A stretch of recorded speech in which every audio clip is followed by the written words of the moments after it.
All right, we'll open it up. Tim, lost 3 in a row, 4 out of 5. What's the mood like in the locker room, and what's the message to them after this game? Well, I don't. Well, the mood after every time you lose, the mood is always the same. I mean, guys hate losing; it's painful, all that. You know how many we've lost out of how many. I don't think has a lot to do with the mood. I think, just the amazing events of the last 3 weeks is what has the mood where it's at. It's honestly the most surreal situation I've ever been in my life. And because I feel that, I feel for them like you can't believe. I just and I don't want to say too much because there's just too many emotions running through my head right now. And I don't want to say something that I would regret, but it just seems injuries are no one's fault. Injuries are no one's fault. Injuries are luck. Injuries are luck. We've been incredibly lucky over the last year. We were the luckiest team in America because we basically played 6 guys 39 minutes and nobody ever got hurt except once. That's the miracle. Of course, because luck evens out, we knew we'd probably get some bad luck. And even the years before, how many guys we had injured? Almost none. So we've had incredible luck, and so there's no one to get upset with about luck. But we have, I've never been in a program in my life ever that had 4 players out. I've never seen 3 starters out. I've never seen 2 of your, you have 3 returning players. 2 of them are out. I've just never seen anything like this. And to be lucky enough to be in the program where the NCAA took more of our scholarships than any other team in the history of basketball. I think that's what you're not as mad when you're not getting hurt. When you're lucky and you're not hurt, you're just a little mad that they would make your program the one where they took the most all-time scholarships. But I was always a little mad about that. But now, when you have the bad luck, it just seems, again, it seems surreal. I've coached for so long, and this is the first place I've ever coached 6 basketball players, and I did it 2 years ago, last year, and this year. And this is college basketball. This is major college basketball, and it just feels very, very unfair to an awful lot of people. So when you talk about the mood, for me, the mood is like how bad these guys were cheated, and So you ask about losing 3 or 4. I think this was a great basketball team at one time. This was an amazing team to me. This team with 8 guys beat Arizona, USC, who had 9, and we beat Boise badly, who's very good. This was a heck of a basketball. Won at Wichita without Jure. This was a heck of a basketball team. A heck of a basketball team. And so I think that's what the mood is they all know that. And they had high expectations, and they're achievers, and they're winners.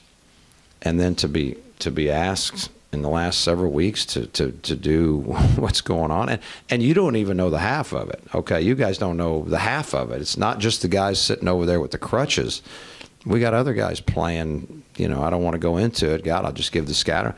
We got other guys, and maybe you could figure it out for tonight. But we got other guys. I mean, it's we got 2 healthy guys right now, and then someone might say, well, man, you guys need to cut down on your practice. We barely practice. We don't have enough guys. So we get hurt in shoot around, and we get hurt in layup line, and I don't know where else we get hurt. But so the mood is, for me, to them is, it feels very unfair. And yet my message to them is not about feeling sorry for ourselves. It's about life. Ironically, I always do. I talk to teams all the time about how adversity. It's all about adversity. Everybody's a wonderful person. I get treated great, when we're winning like crazy. Oh my gosh, it's just wonderful, and everybody acts wonderful when everything's going good. But boy, do things change when things don't go so well. And that's adversity, and that's what you got to learn to deal with in life. That's what these guys, our players, I try to teach them, that you're going to get out there and you're going to think losing a couple basketball games was adversity. That's not even remotely close. So what we're talking about is this could be the best growth you ever have in your life, because you're going to have to see who you really are, what you're made of. If you're going to be a blamer and a whiner, and you're going to back off, and we're going to try to fight every step of the way. And I think that's what we're all should be about in this game. Are we doing the very best we can with the best attitude? Given how many guys we do have or don't have, any team should be judged by how much you're maximizing the great things about being a competitor. How much time did you have between when Ethan got hurt for you and your staff to either alter or adjust your game plan, and what kind of About an hour. Did you try to make any tweaks or adjustments? Well, I mean, what can you do? Come on. Right. I mean, what are you going to do? It's an hour before the game. We have one guy over 6'5" now on our team. We've lost 3 others, if I'm counting right. Maybe it's 4 others. There's nothing you can do. I mean, there's nothing you can do. You can talk in the locker room about, hey, you may have to do this and that. I mean, we barely have a, you know, we you can't do anything. Put it that way. You can't just.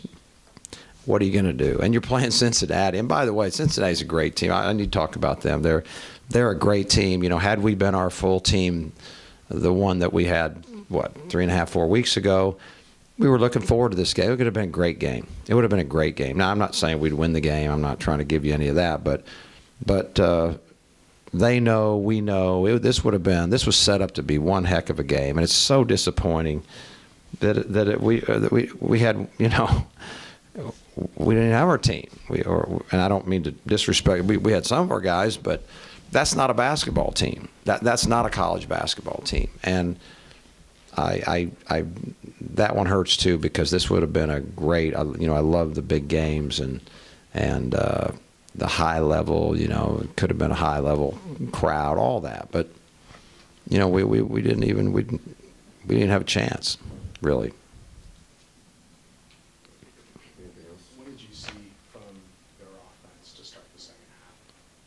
We just missed every shot. I mean, you know, if we were going to have a chance to win this game, we were 1 for 18 at one time from 3. I mean, I don't know if you've checked, but we're a good 3-point shooting team. And I thought we got quite a few wide open shots. But, you know, why do they miss? I don't know. God, if you could help me with that. Shooting comes and goes, period. Shooting comes and goes. And so that's why you try to build a foundation of rebounding and defense and all those things. Well, now we're down to, you know, we're having to scrape together our defense. We're incredibly small in terms of rebounding. We're having to zone a lot, which is harder to rebound out. So, you know, it's just one thing. It's just one issue after another. We try to put a Band-Aid on, but we're not even close. We're not even remotely close to the team that we were building, that we were headed for February, and it's very sad to me. I do want to say, if any of the people in the crowd, you know, I was kind of impressed and appreciative. If I'm reading this right, I felt like a lot of the people in our crowd actually know what's going on. And I've coached at places where honestly they don't have a clue what's going on. They just, if you win, we love you. If you lose, you're no good. And, you know, they don't even know what's going on. They have no idea what's going on. They just come to the game and complain if you lose, and they love you if they win. And I thought we had nothing going, and a lot of people just stayed, and I just felt like there's a lot of people here, and it made me, I hope I'm right, that really care about these kids and understand what they're going through, what they've been through, between all the probations and taking away all their scholarships and don't let you go here, and now the injuries, again, no one's fault, but my gosh, you know, I thought that was really good. And I hope somebody hears that, because I really appreciated, and maybe I'm reading it wrong. Maybe they were just maybe they're just too tired and didn't want to go home. I don't know, but a lot of them, it felt like they stayed, and just with an understanding of, hey man, we're behind these guys. I don't care how many injuries, how many roadblocks, how many obstacles. we're staying behind you. And that, if I'm right, that means a lot to me. You mentioned with your injuries that you've got right now, you've got one player over 6'5", and Okoye gave you 30 minutes tonight. And you've talked all year about his knee and working his way back into fitness and condition and all that. But he gave you 13 rebounds in 30 minutes. Short of wrapping him in bubble wrap, what can you do to try to help him get through what lays ahead? I know, and that bothered me too. I didn't want to play him. We don't want to play him that long. But gosh darn, you gotta take your hat off to him. He did one heck of a job, playing more minutes than he actually needs to. But I really respect what he tried to do, and he I just hope that the next couple of days he has a good recovery from that. I'm hoping beyond hope that that Ethan, it's not serious. It's obviously serious enough that we held him out today, but it is an ankle, and sometimes those can bounce back, and we're going to need that. But we've got some other things. Again, I can't go into them because, God, I don't want to give the whole scouting report, but I've never seen anything like it, and that's why. For me, I'm just standing behind these guys. Win or lose, I mean, come on. They're the hand they've been dealt is unbelievable, and I'm gonna stand behind them and do the very best I can with however many we have. And look, we went to Houston, and 35 minutes in, we've got a pretty good lead.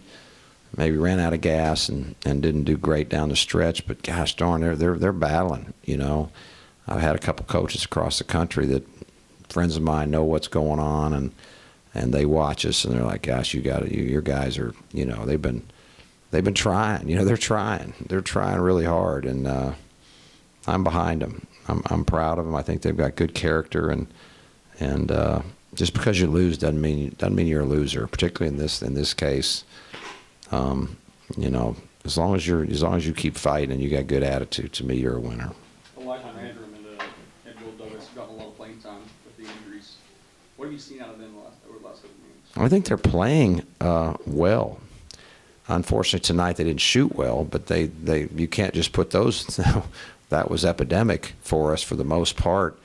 But I see them making more and more plays, getting more confident, and developing into guys. We need them in the future to be really good players, and I have confidence that they will.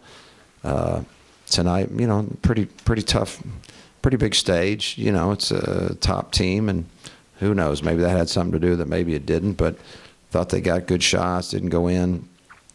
And another thing, confidence is critical. Confidence is absolutely critical, and when things haven't been going great, you're obviously not quite as confident. We need something good to happen, and maybe that's Wednesday night, and we'll see how many guys we line up with, how many guys can run, and how many guys can actually get their hand to make a shot. So hopefully we'll have enough, and we can regroup and not feel sorry for ourselves, but also understand realistically what it is we're up against. At the end of the game, it looked like your visit with Mick Cronin was maybe a little bit longer than some with some other coaches. Can you share anything about what he said to you? Oh, I was doing most of the talking. Yeah, I really like him, and his